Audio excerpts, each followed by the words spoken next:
Face à face, ça va y avec Jean-Marc Gabouty. Vous êtes sénateur RDSE de Haute-Vienne. Bonjour et merci d'être avec nous sur ce plateau ce matin. Bonjour Jean-Marc Gabouty. La mobilisation de ce week-end des Gilets jaunes a été nettement moindre. Les barrages sont certains barrages sont ce matin en train d'être levés. Le Parlement va examiner en fin de semaine le projet de loi qui comprend l'ensemble des mesures proposées par le gouvernement pour répondre à cette crise des Gilets jaunes.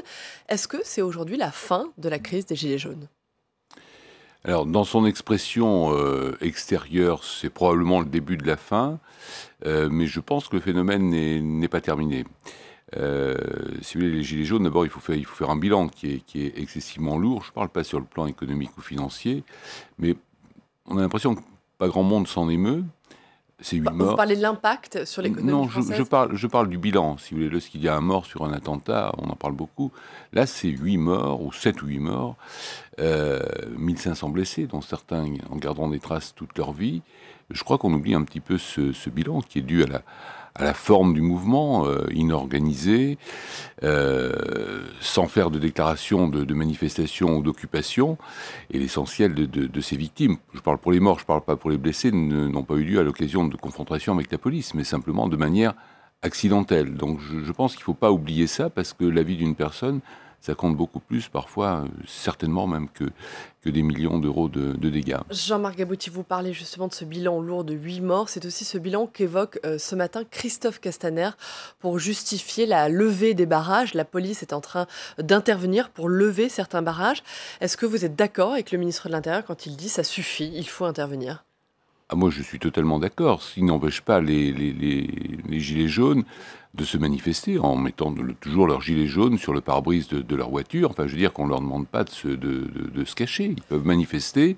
S'ils veulent refaire des manifestations d'ici la fin de l'année ou début janvier, ils déposent une demande d'autorisation de manifestation comme on doit normalement le faire. Comme certains ne veulent pas quitter les ronds-points, est-ce qu'on emploie la force pour quitter les ronds-points ?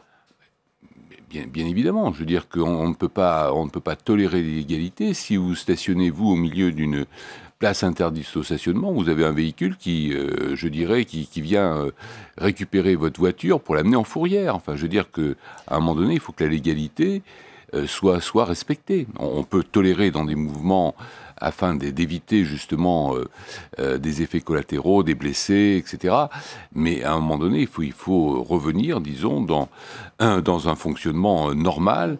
Et je ne parle pas effectivement de l'impact économique, parce que l'impact économique est important, mais moi j'ai surtout pensé à tous ceux qui sont touchés, à toutes les familles qui sont touchées, disons, à vie par ces événements, ce qui est du jamais vu dans aucune manifestation depuis plus d'un demi-siècle. Jean-Marc Gabouty, on va parler des mesures annoncées par le gouvernement pour répondre à cette crise. Elles vont être traduites cette semaine, on le sait, dans un projet de loi. Une des mesures les plus symboliques, c'est donc la hausse du SMIC. Elle ne concernerait, en tout cas au moment où nous parlons, qu'un peu plus de la moitié des salariés aujourd'hui au SMIC. Est-ce que c'est la bonne façon de faire ? Est-ce que c'est pas une erreur en fait de ne pas décréter plutôt une hausse claire et nette du SMIC, du salaire minimum ? Alors, je pense qu'il y avait un besoin de court terme. Et dans ce besoin, il fallait que ce soit quelque chose de concret. Mais là, c'est vraiment pas lisible. On a beaucoup de mal. Si, c'est pour toutes les personnes qui sont au niveau du SMIC qu'il y a cette augmentation de 100 € qui est différenciée en fonction de la situation familiale. Parce qu'une femme seule avec un enfant et un couple sans enfant dont le conjoint a une rémunération de 3 fois le SMIC, c'est pas tout à fait la même chose. Nous, les prestations sociales en France et l'imposition est basée sur le revenu de la cellule familiale du couple et non pas de la personne. Donc je pense que c'est une mesure de justice sociale.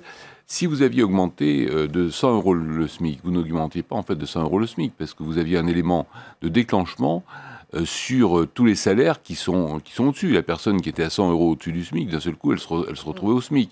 Donc c'était difficile à porter, c'était pas forcément le plus équitable sur le plan social.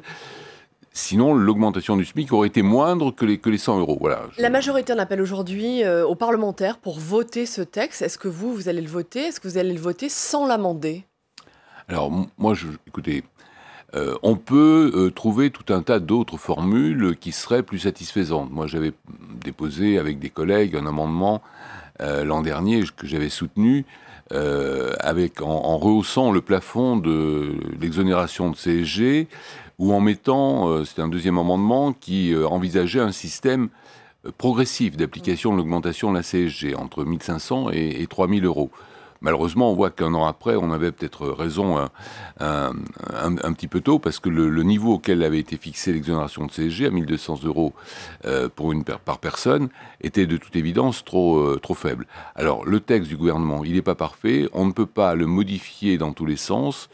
L'urgence est de le voter sans le modifier. L'urgence est de le voter. Ça représente 10 milliards d'euros. Moi, j'estime que, dans ces circonstances, le président de la République pouvait difficilement faire moins pour que ce soit significatif, mais il pouvait aussi difficilement faire plus. Sur le financement, sur ces 10 milliards, le choix a été fait de creuser les déficits.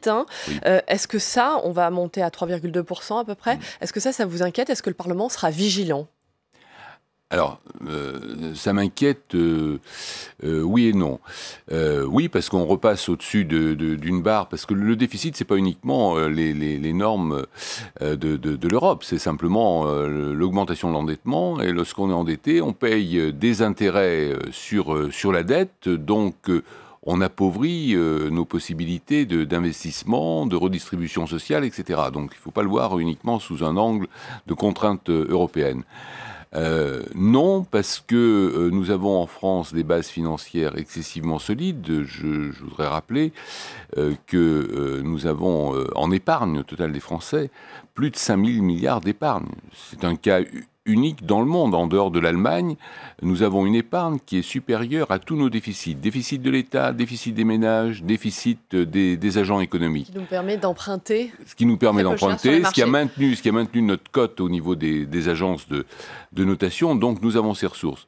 Mais ce que je voudrais simplement dire, c'est qu'il ne faut pas s'arrêter au vote de ces mesures de 10 milliards.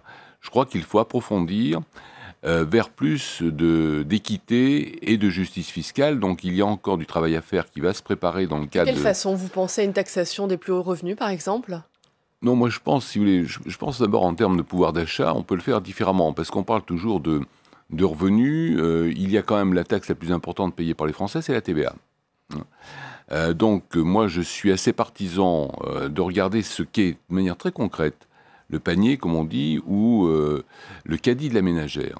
De regarder quels sont les produits de première nécessité. Aujourd'hui, un certain nombre sont à la TVA réduite, à 5,50, sont principalement des produits alimentaires en dehors des sodas, de produits sucrés, etc. Ou de caviar, si vous voulez. Bon.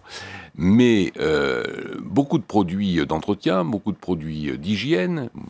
Le Sénat a voté 2 amendements pour faire passer ce taux à 5,50 sur les couches pour nourrissons et sur les protections pour incontinence. Mais il y a un ensemble de produits utilisés par des ménages modestes ou classe moyenne, et aussi les autres, mais qui pèsent plus lourd pour eux, qui sont à une TVA de 20%. Donc je crois qu'il y a un gain de pouvoir d'achat à faire là-dessus, en taxant, et il faut le faire à incidence budgétaire neutre, en créant une TVA majorée sur un certain nombre de produits de luxe. C'est une autre manière de voir les choses, mais plus efficace. Prochain débat, les états généraux de la fiscalité. Merci Jean-Marc Gabouty d'avoir été notre invité ce matin. Merci beaucoup.